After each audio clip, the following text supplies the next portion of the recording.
All right, so the last video we kind of wrapped up Kant's discussion of the differences between the pleasant, the beautiful, and the good, right? And really what the difference between my judgments of beauty are and what makes them different from other judgments, right? Now he's going to get more specific. What exactly is it, right? What is this subjective universality that he talks about? What is this experience that I have and anybody else will have when they encounter something that they consider beautiful, right?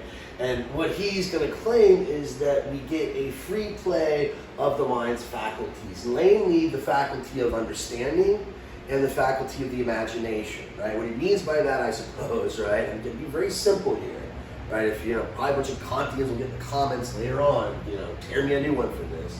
I'm trying to keep it simple though, right? Understanding, you think of just, being able to comprehend something in a conceptual way, right? Being able to know what it is, what it means, right? And, imagination, the ability, let's say, to picture, to visualize, to conceptualize images, sounds, all sort of things in your head, right? Sort of a productive faculty of the mind, okay?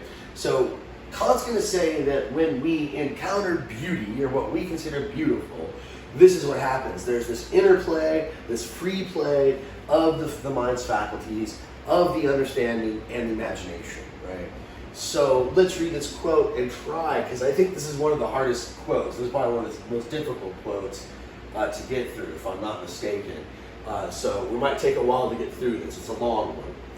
So if pleasure in the given object precedes, there would be a contradiction. For such pleasure would be nothing different from the mere pleasantness in the sensation. And so in accordance with its nature, could only have private validity, right? So he's making a point that there has to be something already in us, maybe hardwired, to speak loosely, that is going to respond to this, right? Is going to respond to this irregardless of whether something is an object of pleasure or satisfaction in the sort of crude sense of gratification, right? So he wants to separate those two. Remember, he wants to separate this notion of beauty from the notion of the pleasant. And in fact, he's going to say a little bit later on here, I think in this next quote, that the reason that objects of beauty please us is because of this already because we're hardwired to sort of respond to them in this way, right? That when we see an object of beauty, it's going to instigate, enact this free play of our mind's faculties, and that's what's going to lead to the pleasure, right? That's what's going to lead to the pleasure that we get out of it, right? Not vice versa, which is, I guess, what David Hume would have us think, right? That things please us, and then later on we conceptualize it. Oh, it's beautiful, right? But no. For Kant, it's beautiful is something that, even though it's not a concept, and it's more of an experience. It's sort of a frame of mind or a state of mind, free play of the mind's faculties. It is still something that we are primed for. That's a good word. We're primed for it, right? We're ready to experience it, being the type of rational, discursive beings that we are.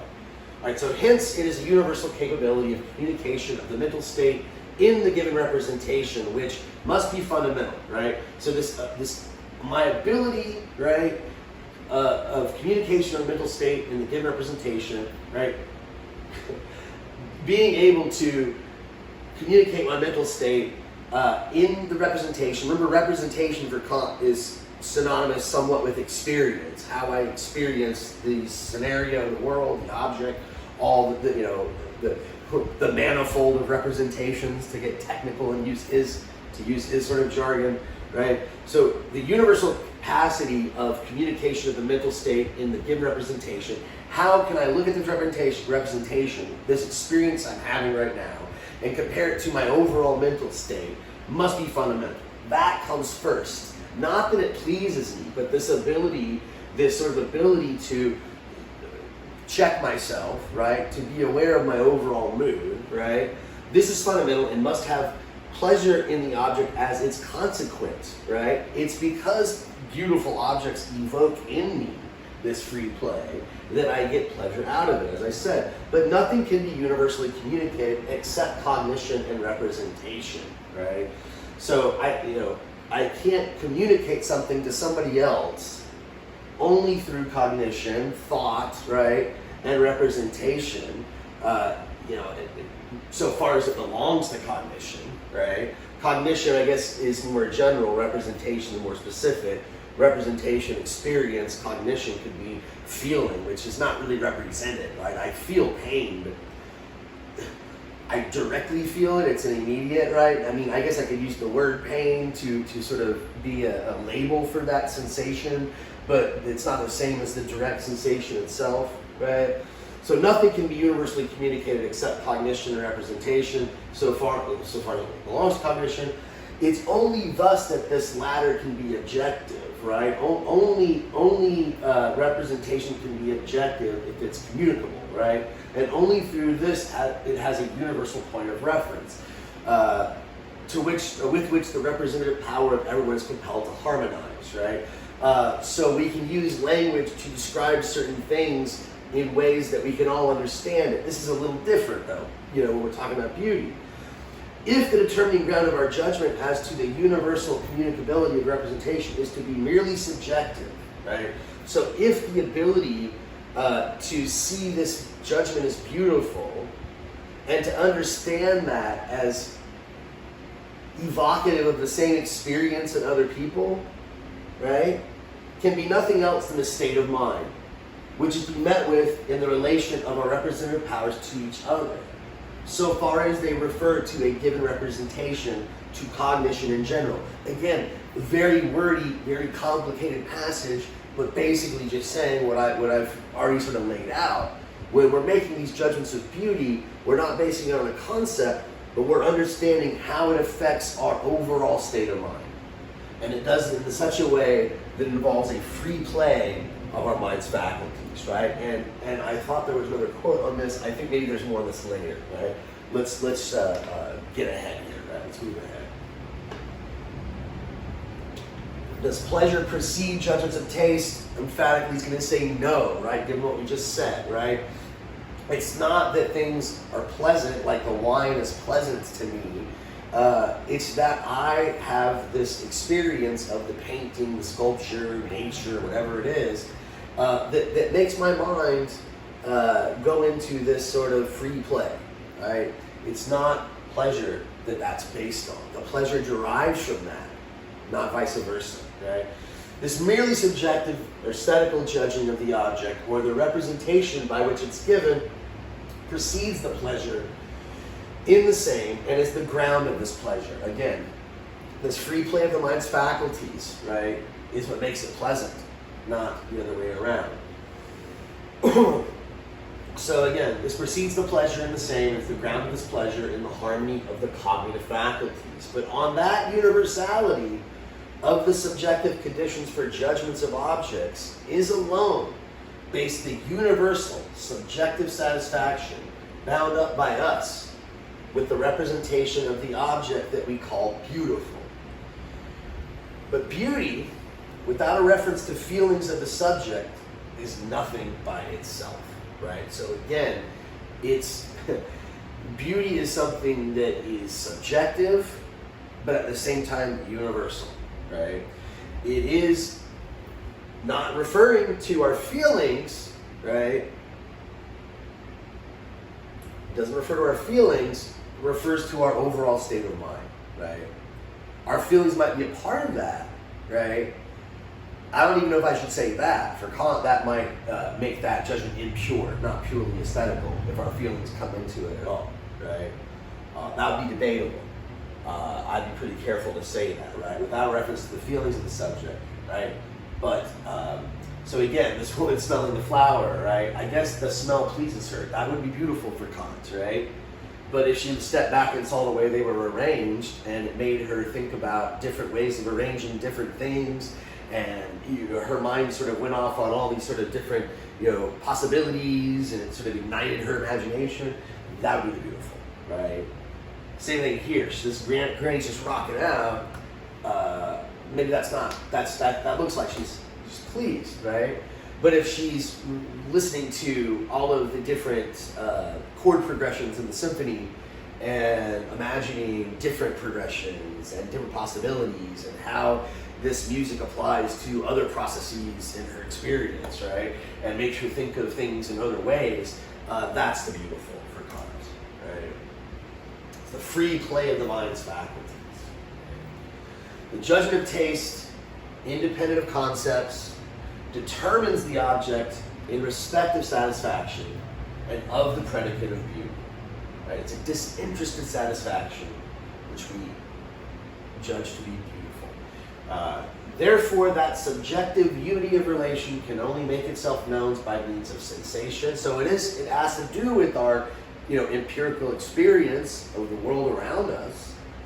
So in a certain sense, it involves objects, of course, right? It's known by means of sensation, not conceptualization. It's direct. An objective relation can only be thought, but yet, so far as it is subjective according to its conditions, can be felt in its effects on the mind. And of a relation based on no concept, no other consciousness is possible than that through the sensation of the effect, which consists in the more lively play of both mental powers, the imagination and the understanding, when animated by mutual agreement. So again, more rehashing of similar points. But the fact that I can't conceptualize beauty, it's not a concept for Kant. It's not something that fits into some box, right? It's got to be something to do with this play of the mental powers, right? Which are animated by mutual agreement, he says. Based on the effects of the object on my mind. The beautiful is that which pleases universally without requiring a concept. This is the conclusion we're supposed to draw from the second moment of this critique of judgment, right? And this picture I have here is from right here in Houston, Texas, right? So if you're one of my students, this might be familiar to you here. Highway 59, Southwest Freeway. At night, right? These lights are up, every night, and they slowly change their color. They go through different patterns. Sometimes they'll be, lit up in different colors that are appropriate for the holiday, and red, white, and blue on 4th of July and things like this. But most of the time, it's just pretty, right? For Kant, this is supposed to, the experience of works of art like this, if we're seeing this as beautiful, we're not seeing it as a bridge, right? Or as, these are all bridges going over the highway, right?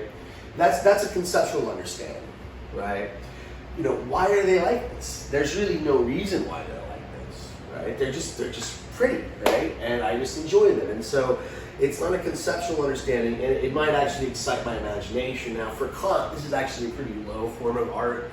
I don't know if we're going to get too much details, but he does talk about light shows and things like this, or the play of light and colors, and thinks of it as not quite as high an art form as others when it comes to exciting our free play of the faculties of the mind, right? Now, for Kant, there's something also quite distinct about works of art, right? And the reason that they give us this sort of response, the reason that we respond to things that we consider beautiful, has a lot to do with what he will call their purposiveness without purpose. Very confusing phrase, right? But let's talk a little bit. I don't know if we're going to have time to fit it all in this one video, right? But let's at least get started talking about Kant's notion of purpose and of purpose in general, and this idea that art or works of beauty that have this quality, they're able to excite our imagination and instigate this kind of interplay between the imagination and the concepts. Sorry, I lost my thread there. We're going to see how purpose in art, right, or lack thereof, is able to start this process, right? Makes sense. So purposiveness in general. The purpose is the object of a concept, insofar as the concept is regarded as the cause of the object, or the real ground of its possibility. And the causality of a concept in respect of its object is its purposiveness, right? Very abstract quote here. Let's break it down, right? So the purpose is the object of a concept, right? When I say something has a purpose, like that sign has a purpose, to point you in the right direction. Apparently this is just being ironic, right? But signs normally have a purpose. That purpose is based on some concept. And insofar as a concept is regarded as the cause of the object, for Kant, this is his sort of transcendental idealism. The fact that I have a concept or a category is what allows me to, as a thinking thing, as a rational being, the concepts themselves, the categories, are what allow me to see things as an object, right? They take all these infinite, constantly changing and infinitely bombarding me with sensory overloads, all these inputs, right? Consciousness takes all these inputs and conceptualizes them, right? Puts them in some sort of neat, coherent framework, right? That's how we experience the world, right? For Kant, right? We're organizers, right? In a very passive way, right? The way he describes it kind of makes it seem active, right? Like we impose our conceptions on the world. But no, it's almost like we're filters that walk around taking all these things in and making them sort of work, right? So the concept, the category, is the cause of the object, or the ground of its possibility, right? The necessary condition for its possibility. And the causality of a concept in respect of its object is its purposiveness, right? So the causality of a concept in respect of its object is its purposiveness. So the concept,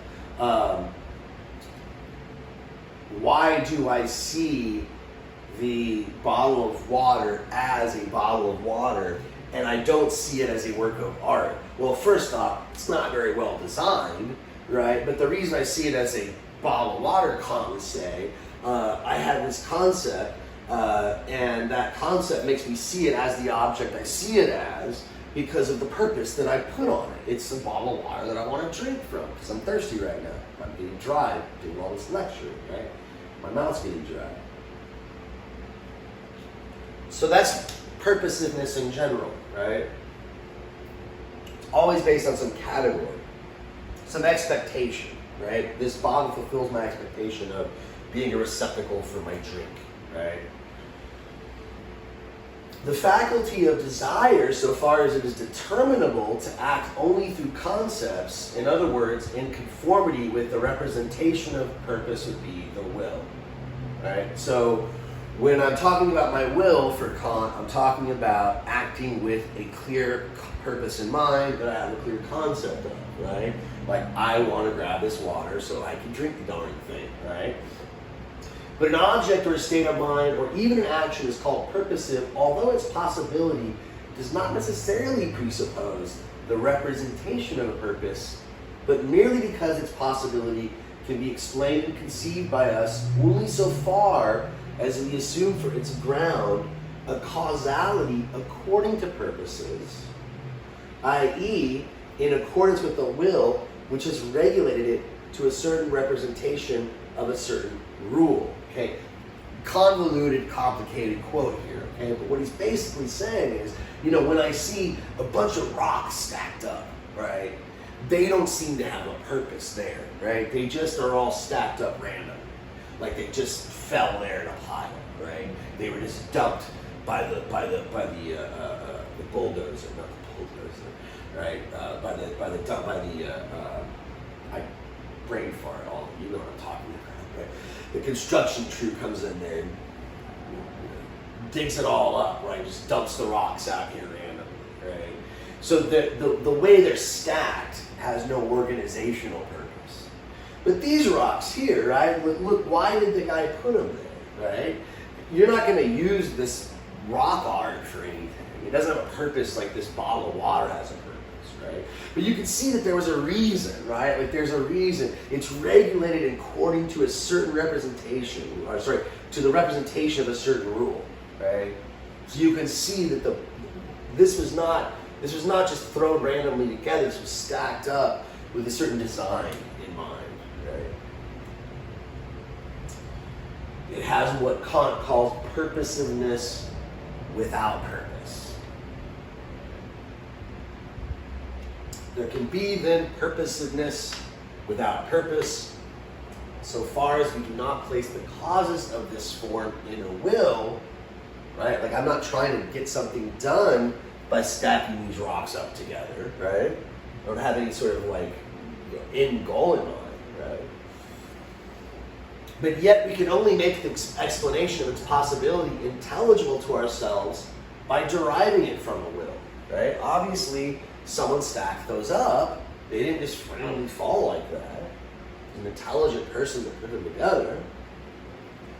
Again, we are not always forced to regard what we observe from the point of view of reason. Thus, we can at least observe a purposiveness according to form. So the formal purposiveness, right? The way these figures cohere together, right? The way these mobiles hang, right? What are we using these mobiles for, right? What's their purpose? But they hang together in such a way that's aesthetically pleasing, right? The way they form together, right? It's a purposiveness according to form without basing it on purpose. And we can also remark in its objects, although only by reflection. I mean, to sort of think about it and look at it, when we're looking at that painting, we see the brushstrokes and the intent behind it. Why, even in abstract art, right, like a Pollock painting, right? Why did he splatter it this way? And that splatter kind of worked with this splatter. I guess if if you try real hard, you can do that. Okay, so more jargon we got to break down here. Let's get through this slide, and we'll probably pause the video. Let me see here. Pure. Yeah, let's get through this slide, and then we'll pause. We'll pause, and I'll finish the rest of it in the next video. Okay, so because judgments of taste are aesthetical and not logical or practical, the purpose involved can't be objective, right? So it can't be based on some rules, some concepts, some reason, nor can it be completely subjective, right? Based on your needs, your desires, your inclinations, right? That means that the purpose involved in aesthetic judgments must be nothing else than the subjective purposiveness in the representation, right? In my experience of the thing, of an object, without any purpose. Purposiveness without purpose, either objective or subjective. And thus, it is the mere form of purposiveness in the representation by which the object is given to us, so far as we are conscious of it, which constitutes the satisfaction that we, without a concept, judge to be universally communicable. This is the determining ground of the judgment of taste, right? So that's what it is in the object that is universally communicable. It's this purposelessness without purpose, and that is what instigates, that's what gets our mind into this free play of the faculties, right? The free play of the imagination and the understanding. All right, let's go ahead and pause here for a minute. This is a good place to pause. We've got a lot more to cover still with Kant's Aesthetics, right? But we're going to get into this next slide. He's already kind of intimated this before in some of the things we talked about, but now he sort of spells it out explicitly. The judgments of taste are a priori. What that means exactly, let's say for the next round.